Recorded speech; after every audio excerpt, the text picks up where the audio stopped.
Orang bilang musuh terbesar kita adalah diri kita sendiri. Miles Morales menyadari itu tatkala dia bertemu dengan Spider-Man lain dari entah berapa banyak universe yang berbeda. Orang-orang yang basically adalah dirinya sendiri, yang punya kekuatan yang sama, punya garis hidup dan masalah yang sama.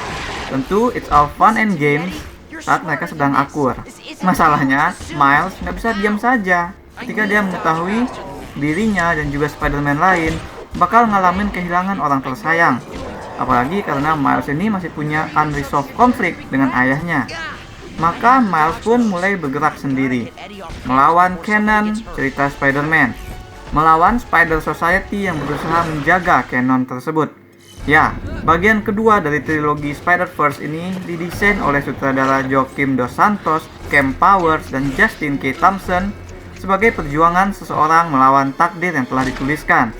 Karena memang meskipun telah digariskan, tapi kesempatan mengubah nasib masing-masing sebenarnya masih terbuka. Kitalah yang menulis cerita hidup kita sendiri. Kita cuma perlu mengalahkan diri sendiri untuk bisa melakukan itu.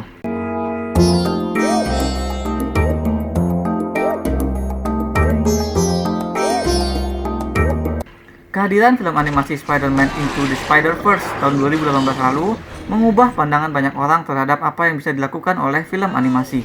Film tersebut bukan cuma punya cerita yang grounded yang berhasil mengikat soal pilihan hidup dan dengan konsep multiverse, tapi juga memperlihatkan potensi gila yang bisa dipunya oleh medium ini jika pembuatnya punya kreativitas dan cukup nekat untuk melakukannya. Estetik buku komik yang dihadirkan film tersebut membuat menontonnya terasa seperti membaca komik yang bergerak sendiri. Visual fluid yang unik, begitu groundbreaking tersebut lantas diadaptasi oleh berbagai film animasi sukses lain setelahnya. Puss in Boots pakai estetik anime dan Michelle pakai gaya kultur internet. Itulah, ketika film berlomba-lomba untuk ngasih kualitas yang bagus, bukan cuma berlomba mengejar tulisan sekian banyak penonton telah ke bioskop, maka yang kita dapatkan yaitu kualitas yang bakal terus meningkat. Animasi di Spider-Verse ini contohnya. Supaya nggak kalah sama yang terinspirasi pada film pertamanya, Across the Spider-Verse menaikkan taruhan. Di film ini gambar-gambarnya meriah oleh berbagai macam estetik yang digabung jadi satu. Estetik atau gaya animasi yang dipakai dikaitkan menjadi identitas karakter.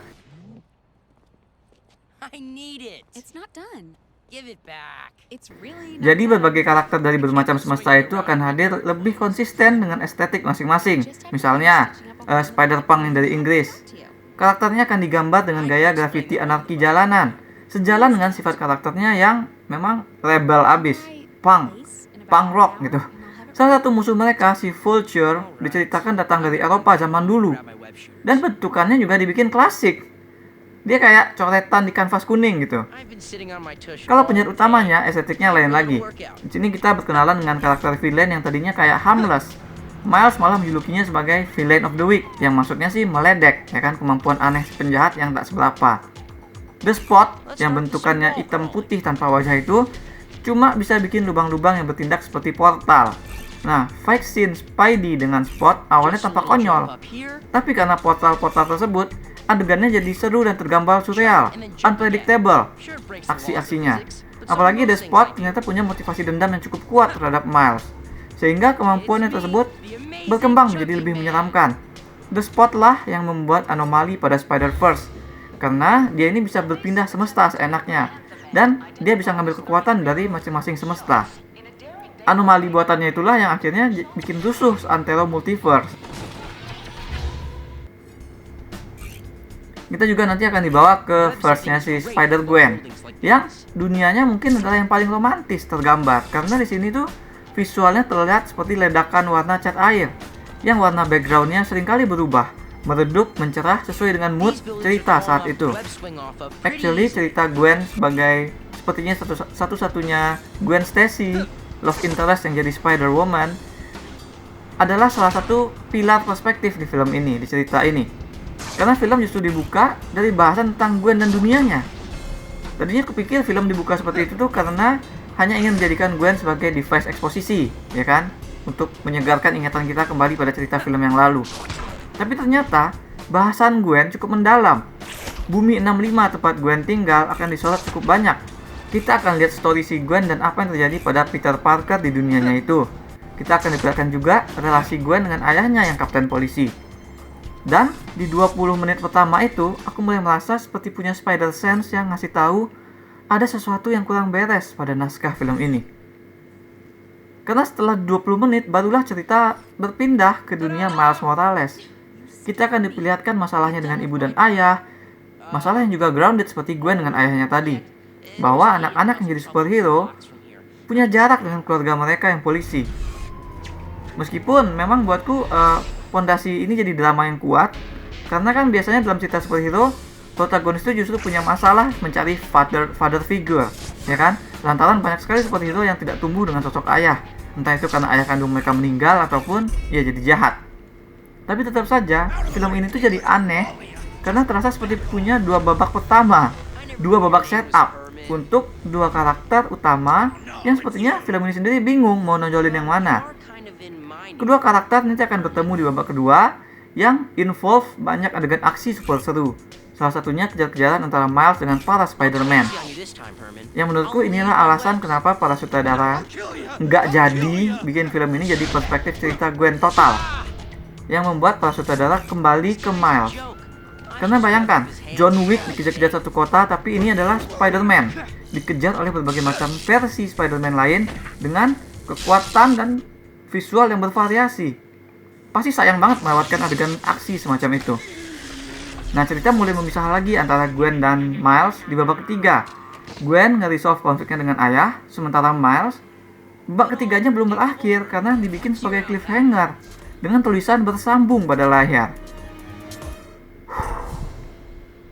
Orang bilang musuh terbesar kita adalah diri sendiri, dan saat nonton film ini seperti ada pertarungan dalam diriku antara aku yang nonton untuk enjoy things dengan aku yang nonton untuk mengulas tontonan tersebut sebagai film. Memotong film di tengah tidak akan pernah jadi penciri film yang bagus, karena itu tindakan corporate gitu. Bahkan dalam sebuah episode trilogi, bersambung mestinya hanya dipakai untuk memancing minat penonton ke episode berikutnya setelah episode yang ini selesai, atau at least ada arc yang selesai. Jika film ini tetap pada Gwen saja sebagai tokoh utama, bersambungnya tadi itu akan bisa ku-overlook, karena memang bahasannya dengan ayah menemui penyelesaian di akhir. Ya kan, contohnya kayak film bagian kedua dari trilogi Fear Street tahun 2021. Secara gambaran gede triloginya, film tersebut memang episode flashback untuk pembelajaran karakter utama terhadap kekuatan musuh. Namun, kita juga bisa melihat film itu sebagai film utuh, sebagai cerita tentang seorang perempuan yang dibully, juga relasinya dengan kakaknya di perkemahan musim panas. Sebuah cerita tertutup yang juga bertindak sebagai bridge ke bagian terakhir trilogi. Nah, Spider-Man Across the Spider-Verse mestinya bisa bertindak seperti demikian, dengan menjadikan Gwen sebagai tokoh utama. Menjadikan ini sebagai close story untuk Gwen. Ya kan? Story Gwen memang berakhir, tapi film yang membagi dua, dengan tetap memberatkan pada Miles, memfokuskan action-action pada Miles, mengangkat banyak bahasan juga dari sana, tapi nggak dituntaskan yang itu. Inilah yang akhirnya bikin film nggak bisa berdiri sendiri. Tidak seperti film pertamanya yang masih bisa mengangkat pertanyaan sembari menuntaskan soal Miles dengan pilihannya. Film kedua ini bahkan tidak benar-benar berusaha memparalelkan kedua perspektif Miles dan Gwen, sehingga kita jadi dapat dua babak satu, dua babak tiga. Nggak heran durasi cerita bisa sangat molor, padahal pace cerita dan aksinya cepat-cepat semua. Ini jadi satu lagi film yang membuat aku menangis, karena aku memang sudah sangat suka awalnya. Gaya visual yang beragam, begitu unik, ngasih sensasi magic of movies yang kuat. Karakter-karakternya juga sukses bikin aku terpesona. Mereka semua menarik, dan tentu saja sangat kocak, karena mereka ini semua Spider-Man. Spider-Man harus lucu, ya kan? Aksinya super seru, romance antara Gwen dan Miles juga cute dan sweet. Setelah humor film ini juga cocok buatku. Referensi dan nostalgianya mungkin memang agak rapat, mungkin gak semua penonton kasual bisa menangkap, karena seringkali jokes di sini membutuhkan pengetahuan terhadap soal Spider-Man, baik itu di komik, film, ataupun media lain, yang sudah ada bukan dari kemarin sore, melainkan dari bertahun-tahun sebelum ini. Nah, favoritku adalah ketika Donald Glover berinteraksi dengan Miles Morales.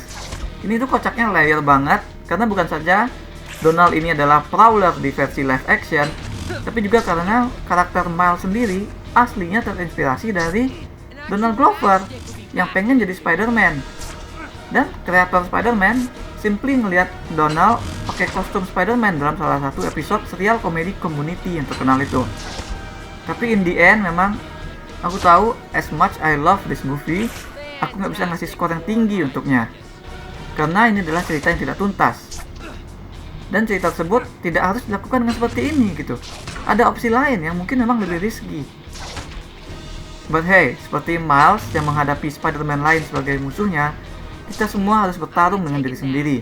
Film harus bertarung melawan sisi korporatnya. Aku, well, I'm done fighting untuk film ini. Perkara sisi baik atau sisi jahat yang menang, itu lain cerita. Aku berikan 5 dari 10 bintang emas untuk Spider-Man Across the Spider-Verse. That's all we have for now. Kira-kira apakah kalian akan akur dengan versi kalian dari universe lain? Atau apakah kalian punya versi Dark sendiri? Bagaimana cara kalian mengalahkan versi Dark tersebut jika kalian harus bertarung? Share di comments. Jangan lupa hit like dan subscribe supaya ketinggalan review dan playthrough lain. Kunjungi myderseat.com untuk review yang lebih detail, atau kalian bisa kunjungi store myderseat di chiptoloka.com. Ada banyak kaos dan pernak-pernik custom yang unik, mulai dari film, musik, game, hingga wrestling. Thanks for watching. Remember in life, there are winners and there are losers.